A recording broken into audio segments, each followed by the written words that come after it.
Hello বন্ধুরা, আজকে আমি তোমাদের আরো একটা নতুন গল্প শোনাবো, যার নাম হলো আমার মূল্য। অনেক বছর আগে কোনো এক গ্রামে সুরেশ নামের একটি লোক থাকত। সুরেশ ছিল খুবই গরিব। সে একজন শেঠের কাছে কাজ করত, যে ওকে খুবই কম মাইনে দিত। সুরেশ যখনই তাকে মাইনে বাড়ানোর জন্য বলতো, তখন শেঠ ওকে বলতো, যা পাচ্ছ তাতেই খুশি থাকো, তোমার মূল্য এইটুকুই। এই কারণে সুরেশ খুব দুঃখী ছিল। একদিন সে দুঃখী মনে নিজের বাড়ির দিকে যাচ্ছিল। তখনই সে গাছের নিচে এক জ্ঞানী মহাত্মাকে ধ্যানে মগ্ন দেখতে পেল।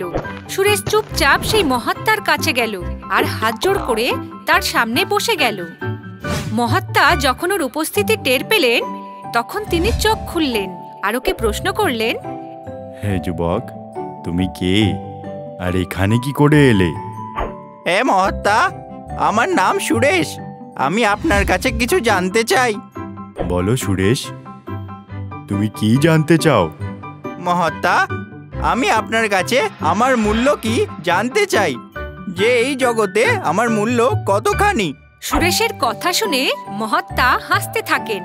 তারপরে তিনি তার ডান হাত সামনে বাড়ালেন আর চোখ বন্ধ করে মন্ত্র পড়লেন। হঠাৎ তীব্র আলো তৈরি হলো আর কোথা থেকে যেন তার হাতে একটা পাথর চলে এলো। মহাত্মা চোখ খুললেন আর সেই পাথর সুরেশের দিকে এগিয়ে দিলেন আর বললেন, এই পাথরটা নাও আর এটার মূল্যটা জেনে এসো। শুধু মনে রেখো, তুমি এই পাথরটাকে বিক্রি করতে পারবে না। সুরেশ সম্মতি দিয়ে মাথা নাড়ালো আর পাথরটা নিয়ে নিল। পাথরটা নিয়ে সুরেশ সবার আগে আম বিক্রিওয়ালার কাছে গেল আর তাকে পাথরটা দেখিয়ে বলল, শোনো ভাই, এই পাথরটার বদলে তুমি আমাকে কি মূল্য দিতে পারো?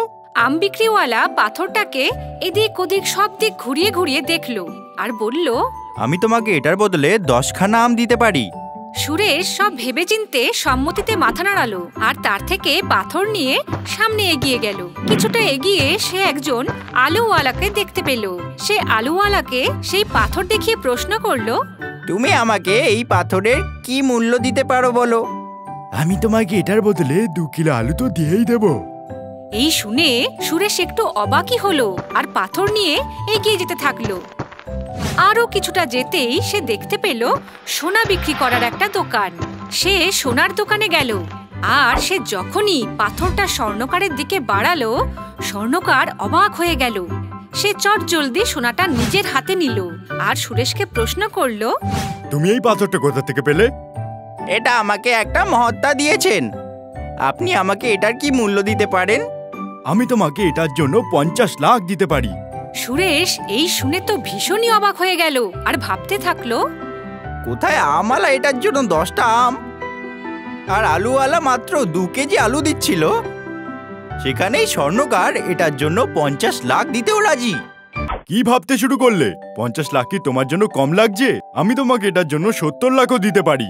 স্বর্ণকারের উৎসাহ দেখে সুরেশ একটু ঘাবড়েই গেল আর বলল, না, মহাত্মা এটাকে বিক্রি করতে বারণ করেছেন। এই বলে সুরেশ স্বর্ণকারের থেকে পাথরটা নিয়ে নিল।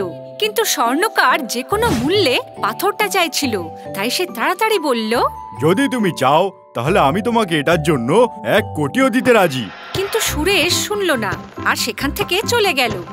পাথরটা নিজের কাছেই লুকিয়ে নিয়ে সুরেশ মহাত্মার কাছেই যাচ্ছিল। তখনই সে একটা হীরে ব্যবসায়ীর দোকান দেখতে পেল আর ও ভাবতে থাকলো, এখন অবধি যতজনকে এটা দেখালাম সবাই এটার আলাদা আলাদা মূল্য বলল। একবার এটা এই জহুরিকেও দেখিয়ে নি, দেখা যাক এ কি বলে। এই ভেবে সুরেশ জহুরির দোকানে ঢুকলো। যখনই সুরেশ জহুরিকে পাথরটা দেখালো, জহুরি সাথে সাথেই দাঁড়িয়ে পড়ল। সে একটা রুমাল টেবিলের ওপর রাখলো আর পাথরটাকে সেটার উপরে রেখে মাথা ঝোঁকাতে লাগলো। সুরেশ এই কাণ্ড দেখে তো খুবই অবাক হলো। আপনি এই পাথরটার সামনে মাথা কেন ঝোঁকাচ্ছেন? সুরেশের কথায় অবাক হয়ে জহুরি উত্তর দেয়, এটা কোনো পাথর নয়, এটা রুবি। যদি পুরো পৃথিবীকেও বিক্রি করে দেওয়া হয় তাহলে সেটাও এর মূল্যের থেকে কমই হবে। এই রুবি তো অমূল্য। এই শুনে সুরেশ অবাক আর আশ্চর্য হয়ে যায়। সে জহুরির থেকে আবার পাথর নিয়ে সোজা মহাত্মার কাছে গিয়ে পৌঁছালো। সেখানে গিয়েই সুরেশ মহাত্মাকে সমস্ত ঘটনাই বিস্তারিতভাবে বলল। মহাত্মা, আমি তো আপনার কাছে আমার মূল্য জিজ্ঞেস করেছিলাম, আর আপনি আমাকে রুবি দিয়ে তার মূল্য জেনে আসতে বললেন। দয়া করে এবার আমাকে রহস্যটা বলুন। এই শুনে মহাত্মা হেসে বললেন, আমওয়ালা এই রুবিটার মূল্য 10টা আম বলল, আলুওয়ালা 2 কেজি আলু বলল, স্বর্ণকার দিল 1 কোটি, আর অন্যদিকে জহুরি এটাকে অমূল্য বলল। মানুষের মূল্যও কিছুটা এরকমই। নিঃসন্দেহে তুমি রুবির মতোই অমূল্য, কিন্তু লোকজন তোমার মূল্য তার ক্ষমতা আর সাধ্যের মধ্যেই রাখতে চাইবে।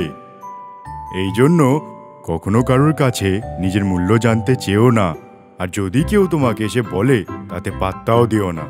সুরেশ বুঝে গেল যে সে এই অমূল্য রত্নটার মতোই সেও যে অমূল্য, আর তারপর থেকে সে কোনোদিনও কারোর কাছে নিজের মূল্য জানতে চায়নি। তাহলে বন্ধুরা, এই গল্প থেকে আমরা এই শিক্ষা পাই যে আমরা সবাই খুবই অমূল্য, আর কেউ যদি আমাদের মূল্য না বোঝে তাতে আমাদের মূল্য কমে যায় না। এই জন্য আমাদের সব সময় নিজেদের সম্মান করা উচিত। যদি আমাদের ভিডিওটি আপনার ভালো লেগে থাকে তাহলে এটিকে লাইক করুন, চ্যানেল সাবস্ক্রাইব করুন এবং আমাদের কার্টুন শোজ সবার প্রথমে দেখার জন্য বেল আইকন প্রেস করতে ভুলবেন না।